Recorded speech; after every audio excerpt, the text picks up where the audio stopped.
அப்ப நீங்க என்ன பண்ணுவீங்க? இது எப்படி சதியாகும்?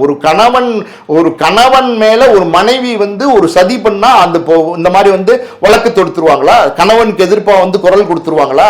நீங்க அந்யூன்யமா, அன்பா, பாசமா, பிரியமா, மரியாதையா நடத்திருந்தீங்கன்னா உங்க மனைவிய எந்த காலத்திலையும் உங்களுக்கு எதிர்ப்பா வர மாட்டாங்க. நீங்க சாதாரண கிராமத்துல போய் பாருங்க, ஒரு கணவனுக்கு எதிர்ப்பா வந்து இந்த மனைவி வந்து 1000 சார் பேசாம இருந்திருக்கிறாங்க.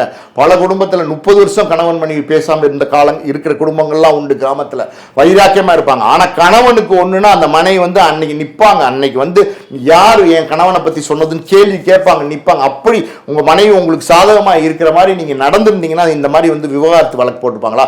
இந்த விவகாரத்து வழக்கு முழுக்க ஒரு தனிப்பட்ட வழக்கு. இந்த வழக்கு வந்து பாத்தீங்கன்னா கணவன் மனைவிக்குள்ள ஏற்பட்டிருக்கிற பிரச்சனைகள் ஒரு ஸ்டேஜுக்கு மேல அவங்களால தாங்க முடியல. அவங்க இந்த மாதிரி, நான் தான் சொன்னேன்ல, இப்படிப்பட்ட ஒரு நபர், இவ்வளவு புகழோடு இருக்கிற ஒரு நபரை வேண்டான்னு ஒதுக்குற அளவுக்கு நீங்க நடந்திருக்கிறீங்க. ஒரு பெண் மனசை காயப்படுத்திருக்கிறீங்க. போது அந்த வழக்கு வந்து இன்னைக்கு வந்து அவங்க வந்து இன்னைக்கு போட்டிருக்காங்க. அதை வந்து நீங்க எப்படி டிஎம்கேயோட சதியோட கனெக்ட் பண்ணி பேசுவீங்க? இப்போ வந்து பாத்தீங்கன்னா ஒரு 15 நாளைக்கு முன்னாடி செல்வம்னு ஒரு உதவியாளர் நம்ம கூட பேசணும், நெஞ்சில ஏறி மிதிச்சாரு அப்படின்னு சொல்லி இந்த மாதிரி ஒரு பேட்டி கொடுத்திருந்தாரு. அதை வந்து சொன்னாங்க. அவர் சொன்னது உண்மை, அவர் சொன்னது பொய் கிடையாது. அது அவர் அடி மனசிலிருந்து வந்த உண்மையான விஷயங்கள். ஆனா அதை கூட வந்து என்ன டிஎம்கே உடைய பின்புலம் அவங்க இயக்குறாங்க. அந்த மாதிரி வந்து பணத்தை வாங்கிட்டு பேசிட்டார் அப்படின்னு சொன்னீங்க. சரி, ஒரு வேலைக்காரர் உங்கள்கிட்ட வேலை பார்த்தாரு, அவர் கூட காசு வாங்கிட்டு பேசியிருக்கலாம். மனைவியுமா பேசுவாங்க?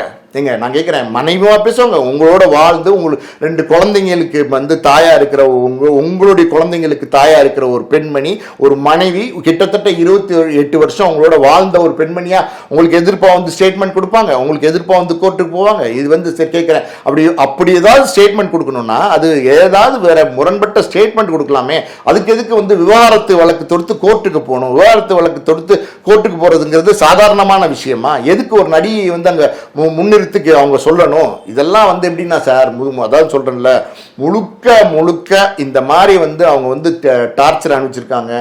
இங்க ரொம்ப நீங்க வந்து கவனிக்கப்பட வேண்டிய ஒரு விஷயம் அது என்ன அப்படின்னா, இன்னும் 2 மாசத்துல எலெக்ஷன் நடக்க போகுது. மே மாசத்துல இந்த 2 மாசத்துல எலெக்ஷன் நடக்க போகுதுன்னும் போது இப்போ இந்த வழக்கை வந்து தாக்கல் பண்ணியிருக்கிறாங்க. விவகாரத்து வழக்குங்கிறது ரொம்ப முக்கியமாக நம்ம பார்க்கணும். காரணம் என்னன்னா, அவங்க ஏதோ ஒன்று சொல்ல வராங்க, இதுதான் சரியான தருணம்னு அவங்க நினைக்கிறாங்க. அவங்களுடைய கணவருடைய உண்மை முகத்தை வந்து மக்களுக்கு வெளிப்படுத்துறதுக்கு ஒரு மனைவியா அவங்க நினைக்கிறாங்க. அப்படிங்கிறது தான் இங்க வந்து நம்ம பார்க்க வேண்டிய விஷயம்.